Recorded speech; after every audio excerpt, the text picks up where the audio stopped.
Today I'm going to be watching this video. It's called 10 Things in Australia That Just Make Sense. And I believe this guy's from Canada, so interested to see his opinion, see what makes sense, see if these are maybe things that Australians just take for granted. Tell me what you think about them. Let's watch. Here's 10 things that just make sense in Australia.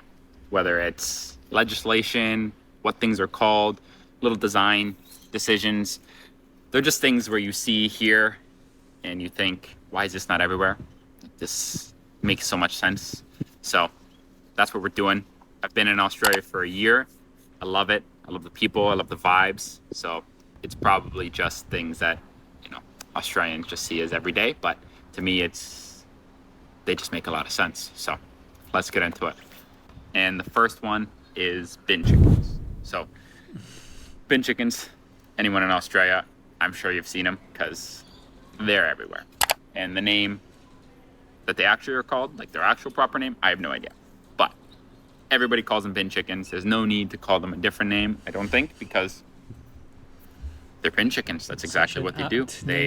These flamingo-looking animals that like to linger in the bins, in the garbage, and grab some food. So it just makes sense to call them bin chickens. 2, we got the power plug switches. Those things, I don't even want to begin to talk about how much time I've spent looking at them, or every time I flip them, just think, why would it not be like this everywhere? Why would you not want or be able to have the ability to switch it off so that you're not going to get zapped when you're unplugging and plugging something in? Not saying it happens a lot in other places, but your hands get wet sometimes, and maybe a little water gets on the outlet, and you're in the back of your mind, you're like, am I going to get zapped? Here, you just flip the switch and you're sorted. It's, again, it just makes sense. That's it. 3. Yeah, I'm sure there's a technical reason for that. Someone can tell me. Of course, I've seen that being a difference between Australia and some other countries. Being from the UK, we have similar plug sockets with the switches to Australia, so it's normal for me. But yeah, why would they not have that? It just seems like a good safety measure. We got chicken salt. I don't know what it is. I didn't want to look into it because I didn't want to ruin the magic for me, but I love it. I love chicken salt so much. I don't know why it's not a thing in other places. If we could get chicken salt on Pringles, I think I would be over the moon, because Pringles are the go-to chip. I haven't seen chicken salt flavored Pringles yet, so I think if we could merge that would be amazing. But chicken salt just makes sense on chips, like fries. It's just so good. So chicken salt. So number 4. Yeah, that one, again, a lot of people have told me how good it is and how it's like the perfect like topping for most food and things, but is it ever used for crisps? That's a good idea. I've never thought about that. Crisps or biscuits or something like that. Yeah, tell me if you've ever seen that. Would that be a good idea? We got those little sauce squirters things. I don't know what they're called, but I'm sure sauce squirter gets the job done. The design of it just makes sense, because I've only ever seen the ones where you gotta like rip it off and then you unroll it like it's like that limp end of a toothpaste roll, and it's like not super annoying, but it's messy, and it's you're just pushing it out, versus the squirter, you just you get the 2 prongs and you squeeze it and just shoots out. It's perfect. First time I did squirt myself in the eye, I will say I saw it and squirted it, but now that I've learned, I think it just makes sense that all sauce packages should be like that. Number 5, we got mandatory voting. It is mandatory here. There are fines associated with not voting. I don't think they're major fines, but they're enough where it at least switches the mindset to, it'll at least get the lazy people who are just can't be bothered to go vote, where if you're going to get fined for not voting, at least it makes you feel like you're paying to not vote, versus have no consequence. Then it's like, whatever. You just, you can't be bothered sometimes and you don't go.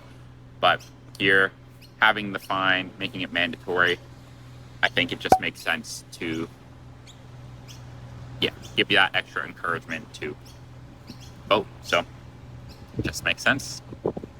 6 here, we got... Yeah, that again, I don't know why that's not more common in other countries as well. I don't know, for instance, if you implemented something like that in the UK, I don't know if people would just be too against it because they just don't like being told they have to do something. People are very rebellious in the UK. But yeah, it just makes perfect sense. Make people vote, make them more politically interested, make them learn more about what's on offer from the different political parties. I don't know if that's how it actually works in practice, but you can tell me. But yeah, it's not something I've seen too many other countries. Quite unique for Australia. At the love heart, it makes sense. There's always been a debate why we call a heart the perfectly shaped heart, the love heart, compared to a real heart that looks similar, but not really anatomically. Here, it's called love heart. So the one you'd send in an emoji, love heart. Then the heart that's more resembling the heart. I always call it love heart for some reason. And it makes sense. Sometimes I'll 7, stop myself. we got standard drink labels. So on every, I guess maybe not every, I haven't seen all of them, but I'm pretty sure on most, if not all, beer, wine, whatever ways you can get your alcohol, on it they'll show a standard drink amount. So 2 standard drinks, and it's a good way to track how drunk you are, you know, or how drunk you get based off of a certain amount of drinks, and it just makes sense, you know, that's it. Number 8, they got the health star ratings on their food to give you that general guide of how something is, whether it's good, bad, ugly. Of course, it's not perfect. I'm sure there's, you know, some people would debunk that a 4-star rating is still good or bad, and, you know, vice versa with the low stars. I'm sure you could find people disproving it, but as a general guideline, as a just put something on the package just so at least people know, have a rough idea, it makes a lot of sense. Just something simple, easy to look at, not complicated. The health star rating on foods, I think it makes sense. Number 9, we got the culture of walking around barefoot. I love it. I love it. I love it. I think it makes so much sense for so many health reasons in terms of having strong feet or muscles, joints, just being a healthy person. And it also just encourages everybody to keep the streets clean and keep things clean. So if you know people are going to walk around barefoot, you're more inclined to keep things clean. So that's a good to be point. fair, I did get my feet burnt when I was in Sydney though.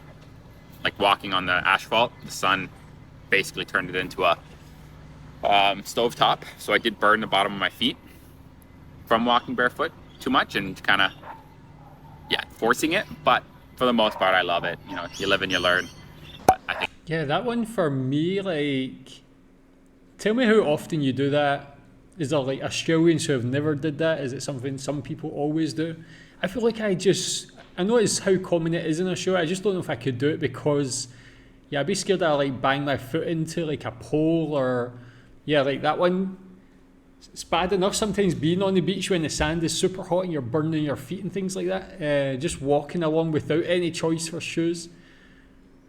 I guess you just carry them with you in case it gets too hot as well. But he seemed like he was just, the way he described that, as if he just never had shoes with him. But I don't know if I could do it. I just always feel more comfortable wearing shoes or sandals. it makes a lot of sense. I'm team barefoot all the way. Flip-flops, that is. Number 10, final one here. We got thanking the bus driver. So it's simple, it's easy, and I'm not saying we don't thank bus drivers or other places don't, but it's just reiterated so much, and it makes so much sense because it's just a decent thing to do. It's a polite thing to do, to be grateful and kind to someone, just even if they're just doing their job. It can mean a lot to someone. You never know what someone's going through. So just having that being a part of, always thank the bus driver. Everybody just says that, and it's a nice reminder because it sets the tone to be polite and kind to everybody around you. So makes a lot of sense, and I like it a lot. That's it. That's my list. Those are the... Okay, that was a good list. Sorry, it's getting a bit bright in here, but that one for me, like, should be standard everywhere, not just the bus driver. Every single person I interact with, like in shops, restaurants, like public transport, I would always say thanks, and I always make my children say thank you, both of them. My daughter's only 2, and she's starting to speak about it.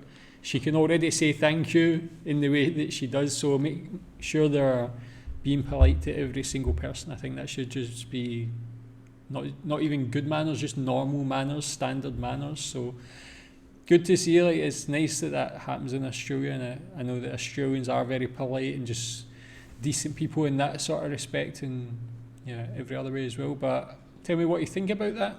Tell me what you think about all of these things. Thanks.